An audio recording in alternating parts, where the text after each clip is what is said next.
Please excuse my coughing in the video. It's allergy season. I'm afraid to use any kind of allergy medicine and then use power tools. Better safe than sorry. Hey there.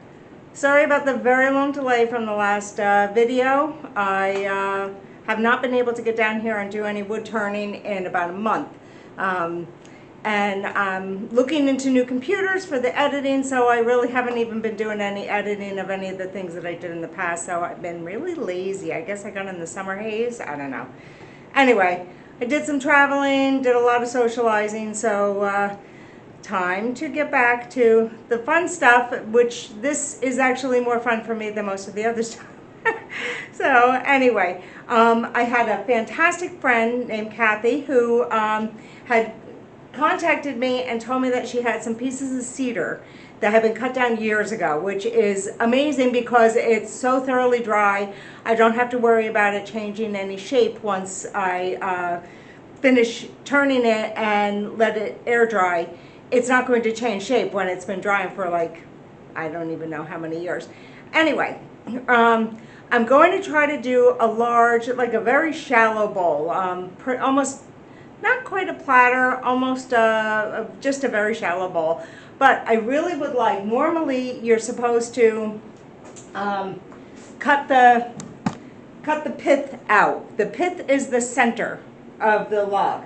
But I really love the look of cedar. If you look closely, you can see how it changes color on the outside. And I really wanted to keep that band of light color around the very outside. And I had to cut it down to be able to fit on my lathe.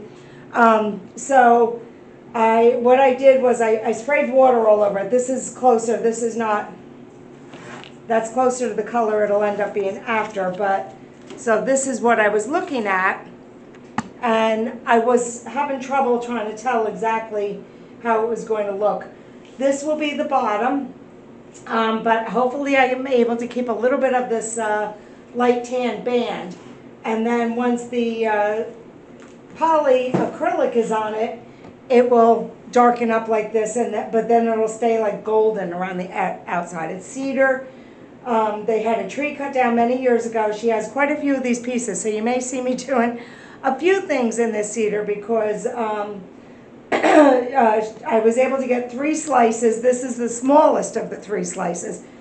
So anyway, I'm going to try to see if I can do just, I mean, they're all a pretty good thickness, so I can get at least a shallow bowl out of it. Alrighty?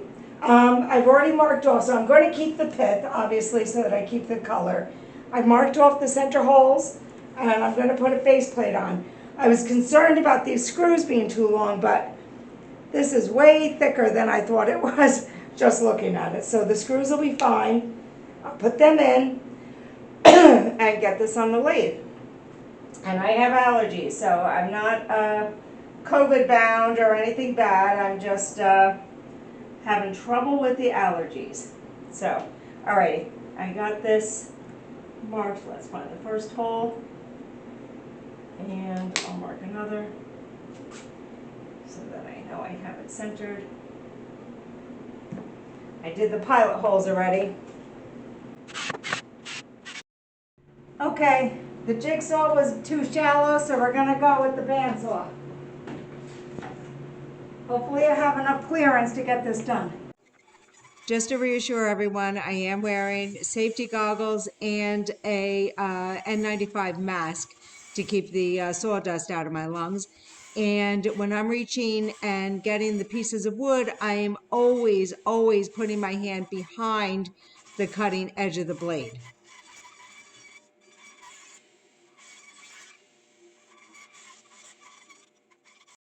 Okay, so I've got this all shaped. Hopefully it comes out pretty. I think it's going to be unique. Nice bowl. Nice centerpiece bowl. So we are ready to go.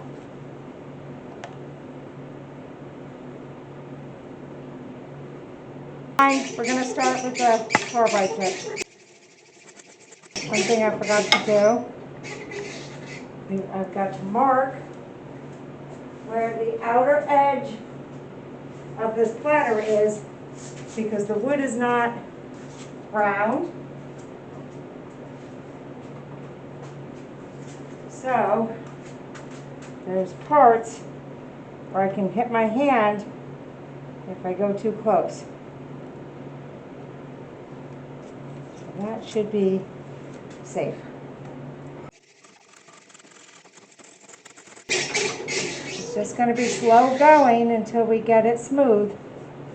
Oh, it's really, really punky right there.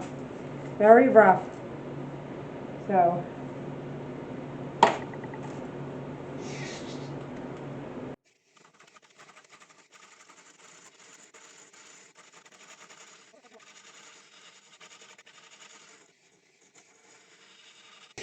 see how we're doing here.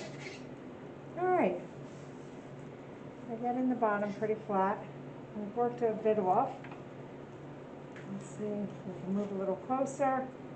Make sure we still have this outer edge marked. All right, let's try the square one. Maybe that'll smooth it off a little bit faster. I'm not sure.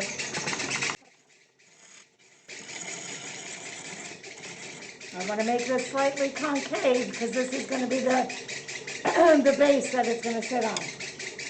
I want it to sit on the outer edge of the ring, if anything, not the center, otherwise it'll wobble. That's just clearing it, okay. So let's see where we want to make the outer edge of our base. I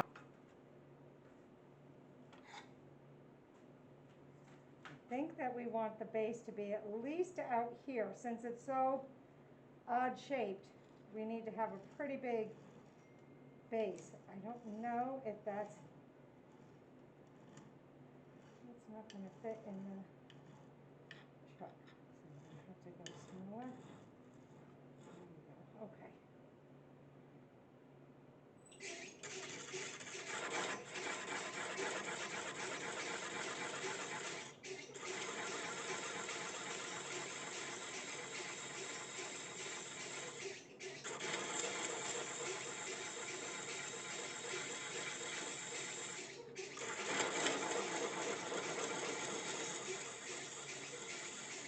Right now I'm using a parting tool, but it's going to at least give me the outer edge of the base that I want.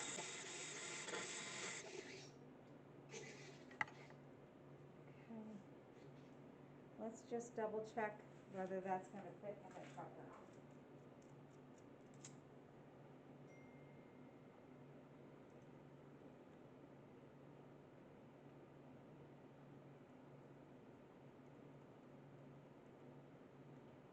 Okay, now let's see. Houston, we have a problem. All right. We need to take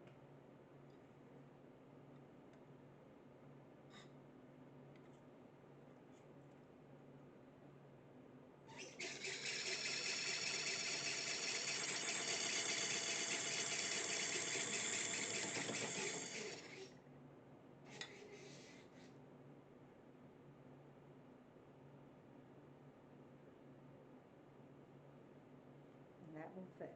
Okay. All right. I guess we'll have to make it nice and thin so that it doesn't have a problem.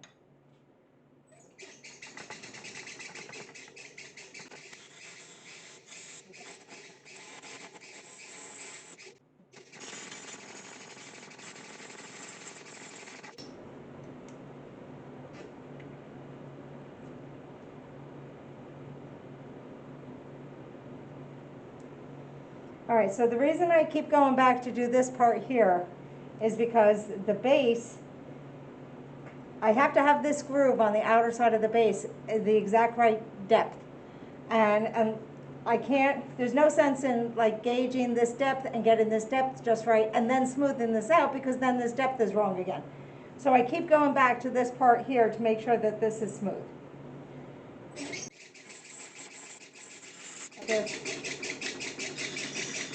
That again.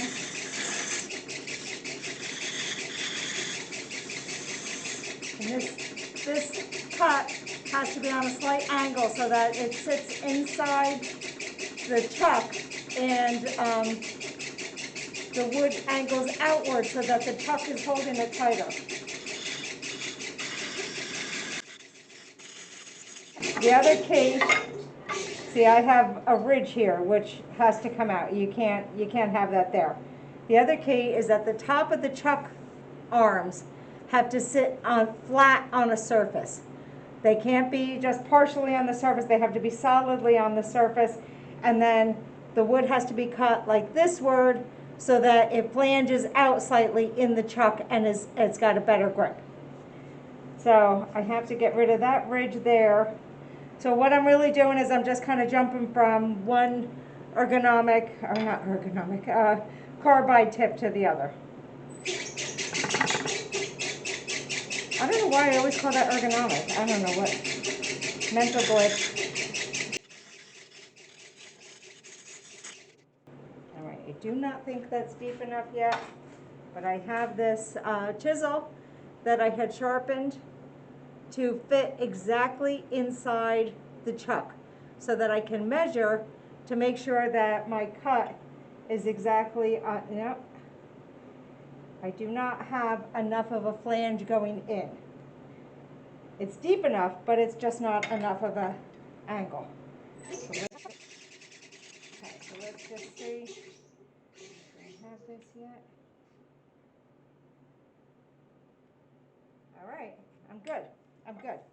So let's just go over this and make sure this is going to be. Oh, no, hold on. I'm going to go backwards.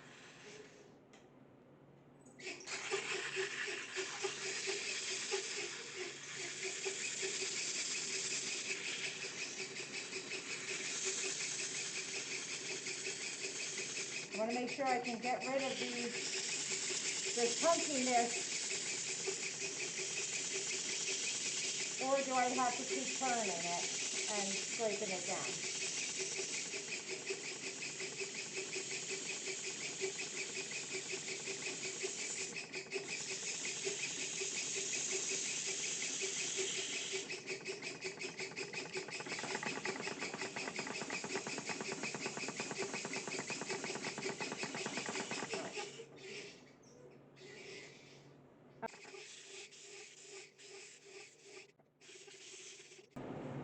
Okay, cool. So now, got to start getting rid of all this side stuff. All right, we're going to go back to the round carbide. Oh, wrong way. I'm going the sanding direction.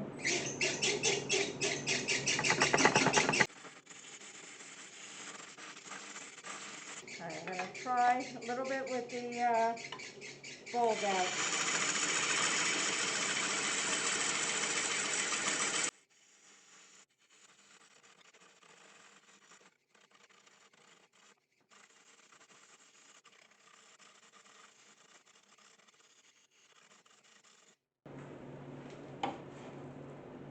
Let's just double check. Best way to check and see if this is going to sit flat on the table is to put the tool rest there, and if the tool rest can sit flat on either side, it should be good.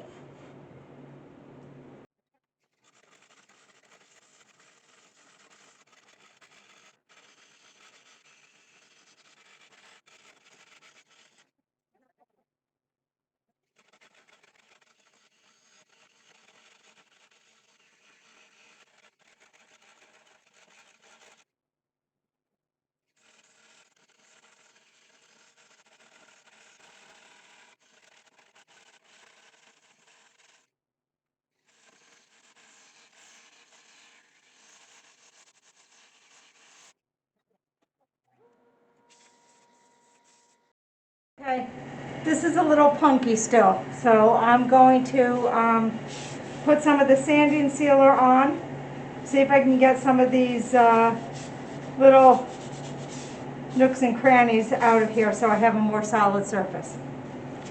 But you will get to see the color a little bit when I put the sanding sealer on.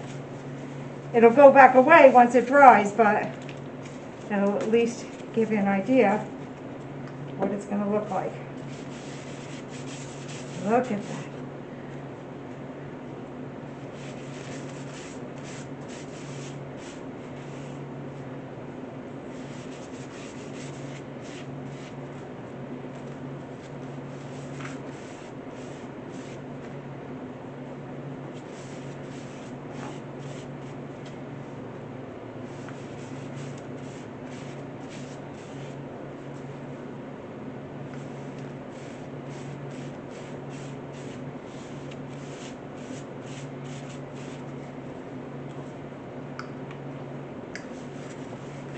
This is Mylan's sanding sealer. I actually have to get some more.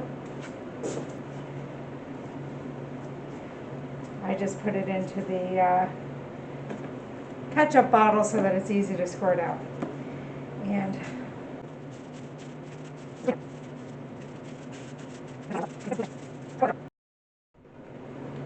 okay, a nice little break. Let's sand this down again.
Okay, ready for some magic?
Just want to do this with the thing on, so then that way the brush marks are going with the grain around.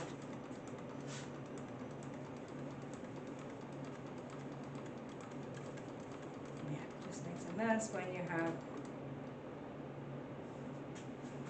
the wings.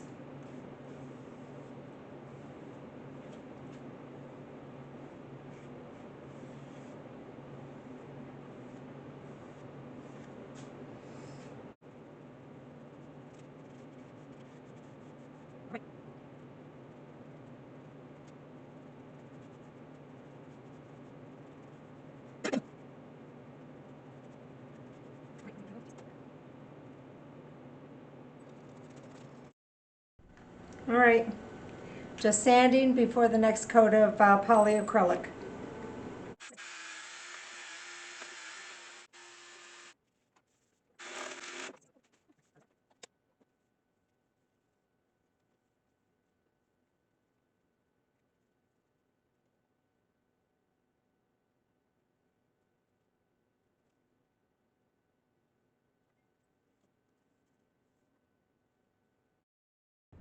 Okay, so I did 4 coats of polyacrylic with sanding at 600 grit sandpaper between each coat and letting it dry about 2 hours between each coat. And I think this is about as good as we're going to get it. So we are done. It's a little more funky looking than I thought it was going to be. I thought that I was going to be able to keep it a little bit more variegated on the edges, but I think it's kind of cool. I like it. All right, let's put it on display.